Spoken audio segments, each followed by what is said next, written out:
Parlons franchement, Adobe, c'est l'une des entreprises tech les plus rentables de la planète. Des marges monstrueuses, des revenus récurrents, un quasi-monopole dans la création, et pourtant l'action a perdu près de 50 à 60% depuis son plus haut.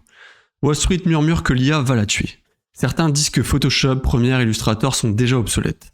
Alors je te pose la question très simplement, est-ce qu'Adobe donc est une entreprise cassée ou juste une action massacrée ? Parce que voilà le paradoxe, pendant que le marché panique, Adobe lui génère plus de 10 milliards de dollars de cash par an, affiche des marges opérationnelles dignes d'une machine de guerre et continue de racheter ses propres actions à un rythme agressif. Ça ne ressemble vraiment pas à une entreprise en train de mourir. Mais attention, donc le vrai danger n'est peut-être pas là où tout le monde regarde.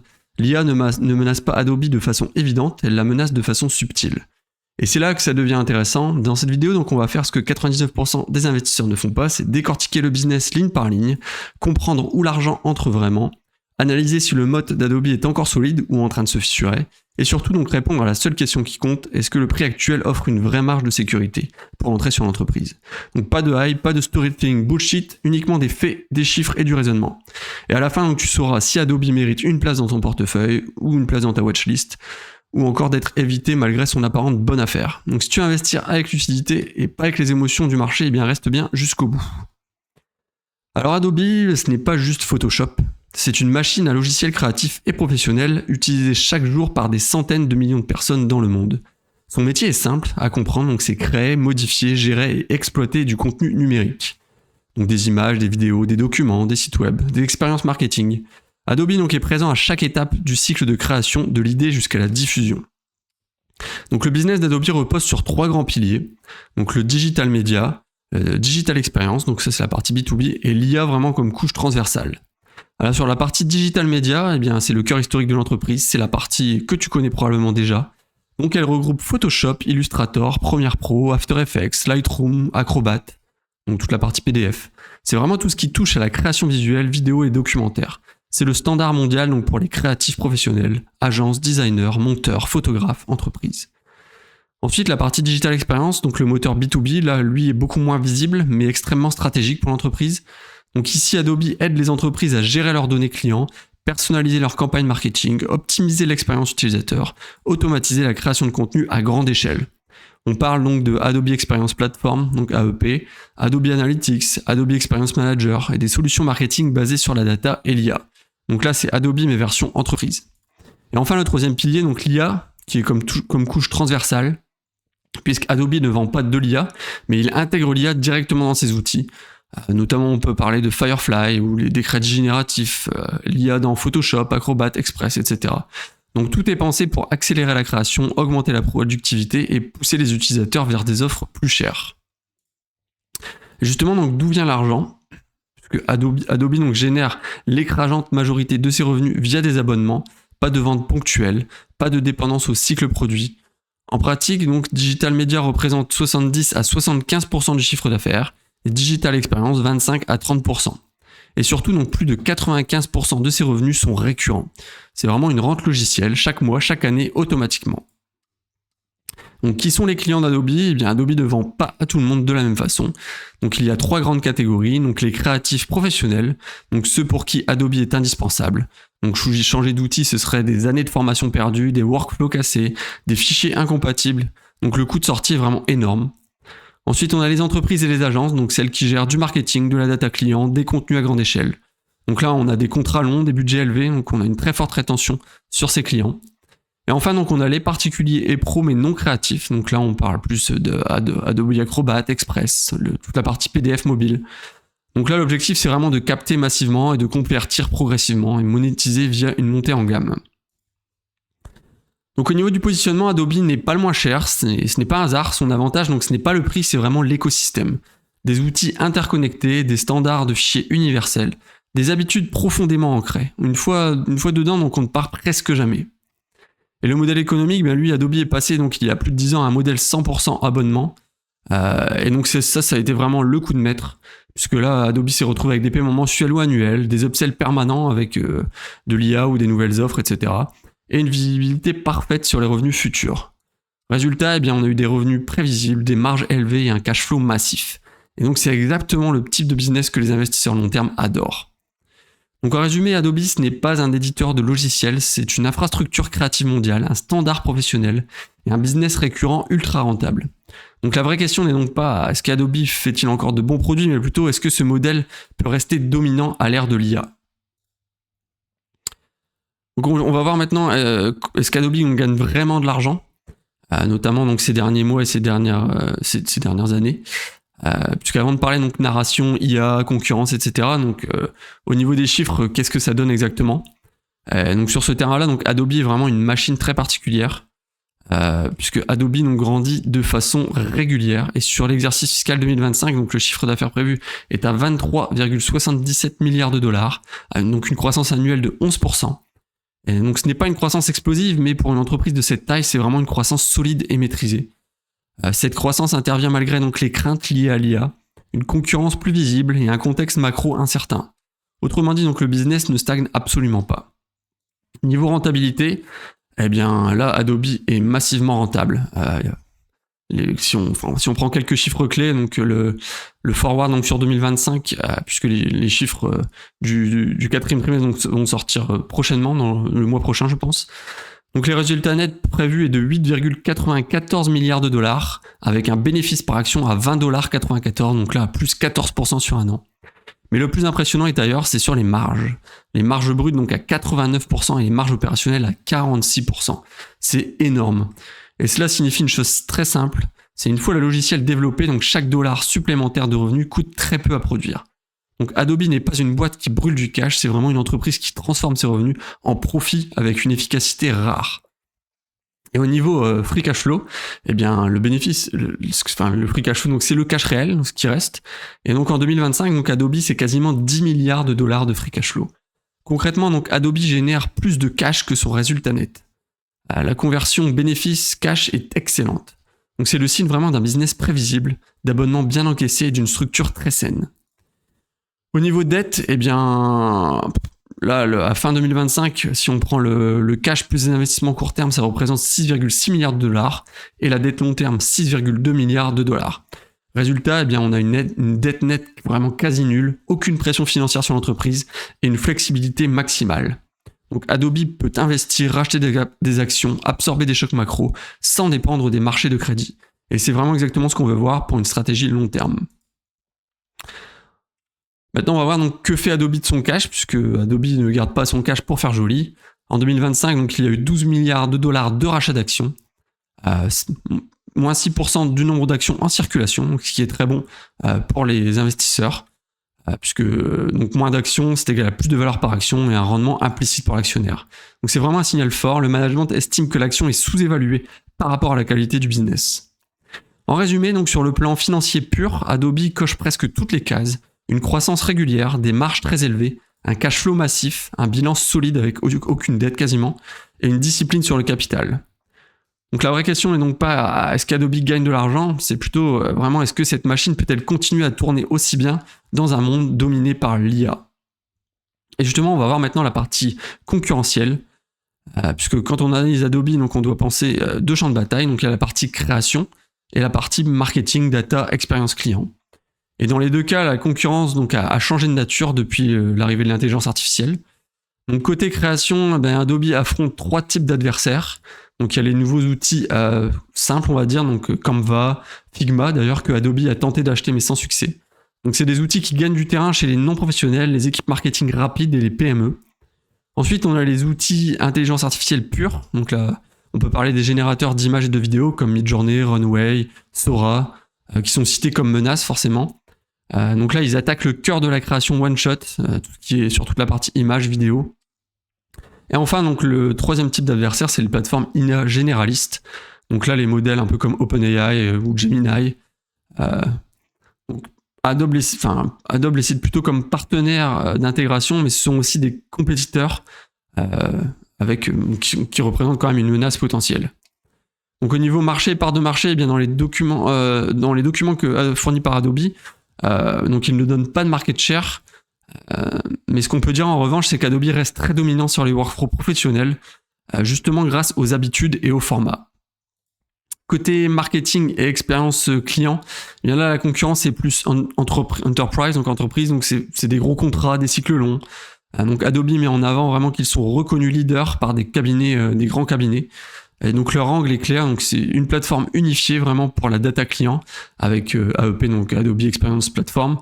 Et ensuite l'orchestration marketing est vraiment la content supply chain. Donc là c'est vraiment pour tout ce qui est la partie création de contenu à grande échelle.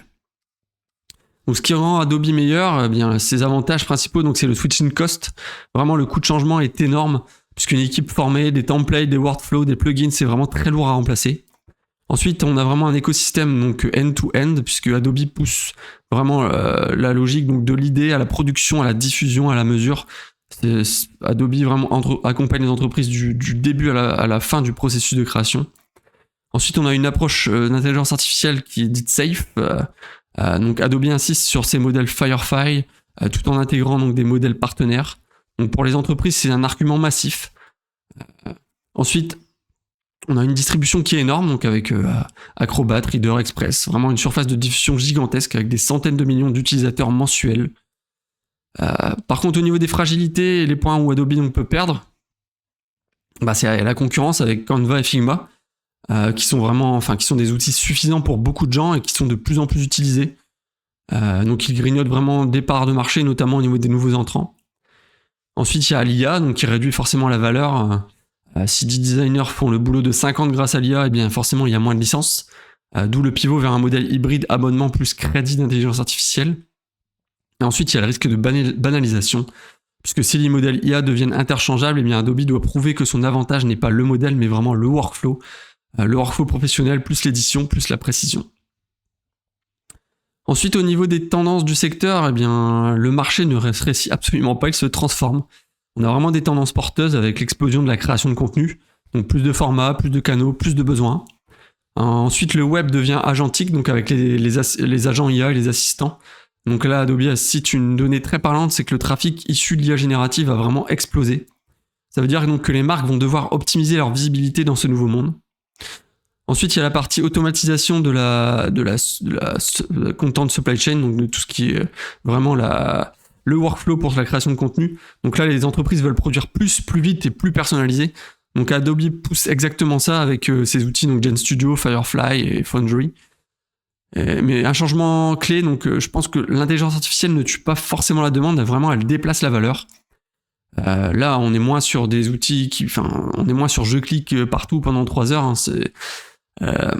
Les outils IA sont beaucoup plus efficaces, donc on produit beaucoup plus rapidement. Mais là, ce qui est très important, c'est vraiment plus de piloter le workflow, corriger, rendre professionnel, et puis vraiment décliner, mais à l'échelle pour faire beaucoup plus de volume. Et c'est vraiment là que tout se joue pour Adobe. Donc à ce stade, une chose est claire, Adobe n'est pas une start-up, ce n'est pas non plus une entreprise arrivée au bout de sa croissance. La vraie question, c'est où est encore le moteur et quelle est sa taille réelle. Donc le marché adressable aujourd'hui, donc il est gigantesque, et Adobe donc adresse plusieurs marchés qui se superposent. Donc il y a la partie création et contenu numérique. Donc là, avec chaque image, chaque vidéo, chaque publicité, etc. Donc tout ce contenu doit être créé, édité, décliné, diffusé. Et la quantité clairement explose. Et Adobe aujourd'hui donc sert les créateurs, les équipes marketing, les entreprises, les particuliers. Et les documents internes d'Adobe donc montrent une accélération forte de l'usage, notamment avec plus 35% de MAU, donc les Monthly Active Users, donc sur les offres freemium créatives, et plus de 70 millions d'utilisateurs actifs mensuels sur Firefly, Express et Premiere Mobile. Donc ça veut dire vraiment une chose, c'est que le réservoir d'utilisateurs à monétiser n'est clairement pas saturé. Ensuite, sur la partie marketing et data, donc là c'est ici que le marché adressable devient vraiment massif, puisque Adobe donc, se positionne désormais sur le Customer Data Platform, donc avec sa plateforme AEP, donc Adobe Experience Platform, avec l'orchestration marketing et la content supply chain, donc des grandes entreprises. Donc là, on peut noter quelques signaux très forts, avec plus 40% de croissance annuelle donc sur la plateforme AEP et les applications, plus 25% de revenus récurrents sur GenStudio, et donc des clients avec plus de 10 millions de dollars d'ARR. Donc là, on est à plus de 25% sur un an. Donc clairement, ce n'est plus un outil créatif, c'est vraiment une infrastructure marketing mondiale. Et c'est là-dessus que Adobe se dirige. Et c'est là-dessus où justement la croissance peut vraiment s'améliorer. Ensuite, il y a des nouveaux moteurs de croissance. Donc là, on peut parler forcément... donc il y a plusieurs leviers. Donc il y a l'IA, le modèle freemium à premium, et l'expansion entreprise. Donc sur l'IA, Adobe ne vend pas l'IA vraiment comme un gadget, elle la monétise, donc avec donc des crédits génératifs. Donc là, on a vraiment une consommation qui a explosé, qui a fait x3 donc, par rapport au précédent trimestre. On a une montée en gamme donc vers des offres plus chères, et on a des add-ons IA vraiment pour les entreprises et les créateurs. Donc l'IA devient vraiment une nouvelle ligne de revenus, pas juste un coût supplémentaire. Ensuite, la partie freemium à premium, et bien là, Adobe capte très large, puisque donc on a Acrobat et Express donc, qui représentent peut-être 150 millions d'utilisateurs mensuels actifs. On a une croissance à 2 chiffres et une conversion donc, progressive vers des offres payantes en fonction des besoins. Donc là, c'est un tunnel long, mais extrêmement puissant à l'échelle mondiale. Ensuite, l'expansion entreprise, donc là, c'est probablement le levier le plus sous-estimé. On a des contrats longs, budget élevé, intégration profonde et un faible churn, donc une faible perte des clients. Donc Adobe ici cite des deals à plus d'1 million de dollars en forte hausse, des clients globaux. On peut noter notamment Coca-Cola, JP Morgan, Ikea, Sony, etc. Vraiment des très grosses entreprises. Et enfin, donc on peut parler d'un dernier pilier également, c'est tout ce qui est acquisition et partenariat. Donc Adobe ne joue pas seul. Là, il y a des intégrations avec OpenAI, Google, Microsoft, AWS. On peut également noter donc l'acquisition de SEMrush qui a été annoncée donc pour renforcer vraiment la visibilité des marques dans le web agentique. Donc l'objectif de Adobe, c'est vraiment de contrôler la création, la diffusion et la découverte. Donc Adobe s'étend vraiment sur tous ces domaines. Au niveau projection de croissance, donc Adobe ne promet pas l'impossible. Donc pour 2026, la direction vise un chiffre d'affaires de environ 26 milliards de dollars, une croissance des revenus annuels donc de 10,2%, donc des revenus annuels récurrents, donc plus de 10,2%, une marge opérationnelle à 45%, et donc un bénéfice par action de 23,30$ à 23,50$. Donc ce sont des chiffres cohérents, pas agressifs, pas une hype, mais vraiment une trajectoire. Donc voilà, pour Adobe. Donc Adobe ne va probablement pas faire x5 en 3 ans, mais clairement il peut continuer à croître à 2 chiffres, au-dessus de 10%, étendre son mode vraiment via l'intelligence artificielle, transformer plus d'utilisateurs en cash, et augmenter donc la valeur par action grâce au rachat notamment. Donc la croissance est là, la question devient plus subtile, c'est est-ce que le marché vraiment sous-estime la durée de cette croissance, et surtout donc quels sont les risques qui pourraient casser cette trajectoire. Et c'est exactement dans ce qu'on va voir maintenant. Donc Adobe est une machine solide, mais aucune entreprise n'est sans risque. Ici on ne cherche pas à faire peur, on cherche vraiment à penser lucidement. Et au niveau concurrence, vraiment, est-ce que le moat peut se fissurer ? Donc là c'est vraiment le risque numéro 1. Pas parce qu'Adobe est faible, mais parce que forcément la nature de la concurrence a changé. Avant, Adobe affrontait des logiciels concurrents, plus lents, moins intégrés. Aujourd'hui, Adobe affronte des outils d'intelligence artificielle ultra rapides, souvent gratuits ou très bon marché, et suffisants donc pour une grande partie des usages. Donc le danger n'est pas que Photoshop disparaisse, le danger c'est vraiment que la valeur perçue par licence baisse. Et un autre point clé, c'est que l'IA aussi permet à moins de personnes de produire plus. Résultat, moins de sièges, moins de licences vendues, et une pression donc sur le modèle par utilisateur. Donc Adobe répond à ça avec des crédits d'intelligence artificielle payants, des offres premium, des bundles d'entreprise, mais ce pivot donc doit réussir, sinon la croissance risque de ralentir. Ensuite, le deuxième point, c'est la régulation juridique notamment, puisqu'Adobe insiste beaucoup sur un point, il faut que l'intelligence artificielle soit sûre commercialement, parce que le risque juridique est réel, notamment au niveau des droits d'auteur, des données d'entraînement et de la propriété intellectuelle. Donc si les régulateurs durcissent les règles, imposent de nouvelles contraintes ou ralentissent certaines fonctionnalités IA, donc cela peut clairement freiner l'innovation, augmenter les coûts ou encore ralentir l'adoption entreprise. Donc Adobe est mieux préparé que beaucoup, mais le cadre légal de l'IA reste mouvant, étant donné que c'est encore très récent. Ensuite, il y a la partie exécution. Donc là, est-ce que le management peut se tromper, puisqu'Adobe est bien géré, mais il y a eu des faux pas. Le plus marquant, c'est l'échec du rachat de Figma, il y a 2 ou 3 ans, il me semble. Donc résultat, le deal a été avorté, donc 1 milliard de dollars de pénalité et la frustration des investisseurs.